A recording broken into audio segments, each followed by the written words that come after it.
اعوذ باللہ من الشیطان الرجیم بسم اللہ الرحمن الرحیم اللہم انی اسألک علما نافعا ورزقا طیبا وعملا متقبلا آمین یا رب العالمین۔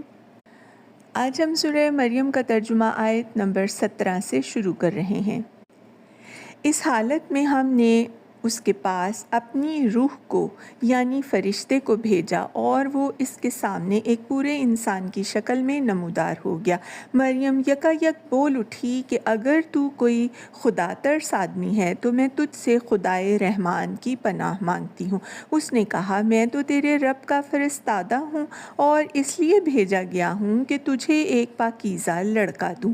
مریم نے کہا میرے ہاں کیسے لڑکا ہوگا جبکہ مجھے کسی بشر نے چھوا تک نہیں ہے اور میں کوئی بدکار عورت نہیں ہوں۔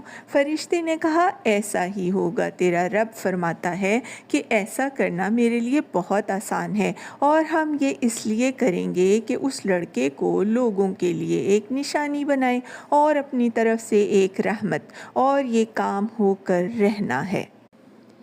مریم کو اس بچے کا حمل رہ گیا اور وہ اس حمل کو لیے ہوئے ایک دور کے مقام پر چلی گئی۔ پھر زچگی کی تکلیف نے اسے ایک کھجور کے درخت کے نیچے پہنچا دیا۔ وہ کہنے لگی کاش میں اس سے پہلے ہی مر جاتی اور میرا نام و نشان نہ رہتا۔ فرشتے نے پائنتی سے اس کو پکار کر کہا غم نہ کر، تیرے رب نے تیرے نیچے ایک چشمہ رواں کر دیا ہے اور تو ذرا اس درخت کے تنے کو ہلا، تیرے اوپر تر و تازہ کھجوریں ٹپک پڑیں گی، بس تو کھا اور پی اور اپنی آنکھیں ٹھنڈی کر۔ پھر اگر کوئی آدمی تجھے نظر آئے تو اس سے کہہ دے کہ میں نے رحمان کے لیے روزے کی نظر مانی ہے، اس لیے آج میں کسی سے نہ بولوں گی۔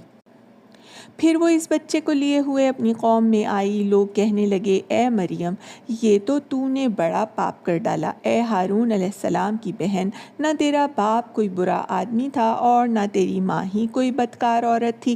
مریم علیہ السلام نے بچے کی طرف اشارہ کر دیا۔ لوگوں نے کہا ہم اس سے کیا بات کریں جو گہوارے میں پڑا ہوا ایک بچہ ہے۔ بچہ بول اٹھا میں اللہ کا بندہ ہوں، اس نے مجھے کتاب دی اور نبی بنایا اور بابرکت کیا جہاں بھی میں رہوں، اور نماز اور زکوٰۃ کی پابندی کا حکم دیا جب تک میں زندہ رہوں، اور اپنی والدہ کا حق ادا کرنے والا بنایا اور مجھ کو جبار اور شقی نہیں بنایا۔ سلام ہے مجھ پر جب کہ میں پیدا ہوا اور جب کہ میں مروں اور جب کہ زندہ کر کے اٹھایا جاؤں۔ صدق اللہ العظیم۔ وآخر دعوانا الحمد للہ رب العالمین وسلام علی المرسلین۔